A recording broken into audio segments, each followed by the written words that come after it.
Now joined by Andrew Greif of the Oregonian, covers the Ducks, beat writer for the Oregonian. And Andrew, 66-3 win for the Ducks over Nicholls. Certainly a result that we kind of all expected, result never in doubt. But you have to take away the things from that game, I guess with a little bit of a grain of salt. But one of the things that you can certainly take away was the added load to Anthony Thomas.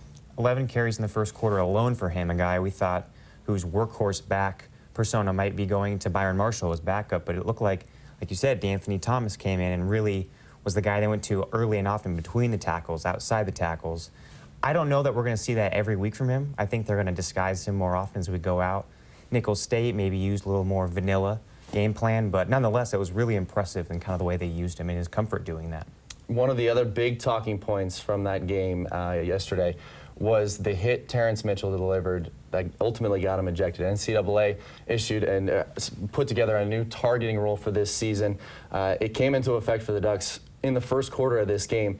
Defensive coordinator Nick Aliotti was pretty outspoken about that hit and about the ejection. Here's what he had to say afterwards. It's the rule. They're trying to look out for safety. I understand that.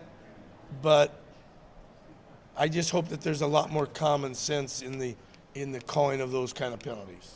I think he was coming up hard. I just think the timing was a bang-bang thing. I'd like to see the film, but that was my take on it. Maybe I'm biased because it's our team. That was my take on it. 15-yard penalty, I agree with. Ejection, no. Once you've taken out. Can I get fined for this? We're going to find out. You know what? I don't care. They're wrong. They're wrong. If they're wrong, they're wrong.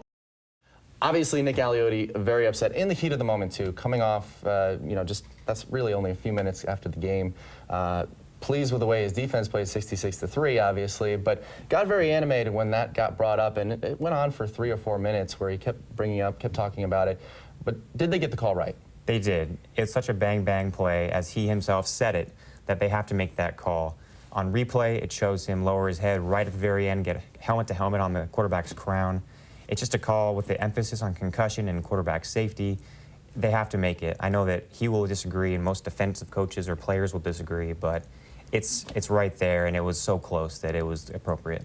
Now that he's had some time to see the replay and digest it a little bit, it'd be interesting to see if he changes his tone a little bit. He did mention that he wanted to see the replay as well. He still hadn't really gotten a chance to see it up in the booth. But now that did happen in the first half, it happened at the end of the first quarter.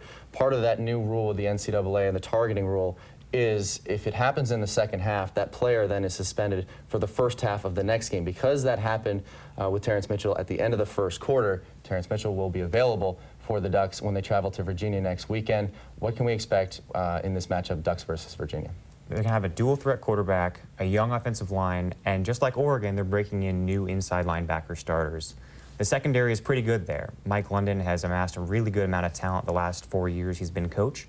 In recruiting, he's been on staff even longer before that, in a couple stints. So he's very familiar with the program, knows what it means, and this team finally looks to be having the talent to get over the hump. Oregon's a whole nother beast, though. I don't see them getting over that hump. I was going to say, how much more competitive of a game do you think we might see?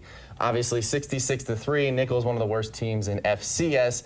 Now you play an ACC team on the road, 3,000 miles across the country, but obviously a Virginia team that's not quite like a Clemson of the ACC. How much more competitive do you think this game will be?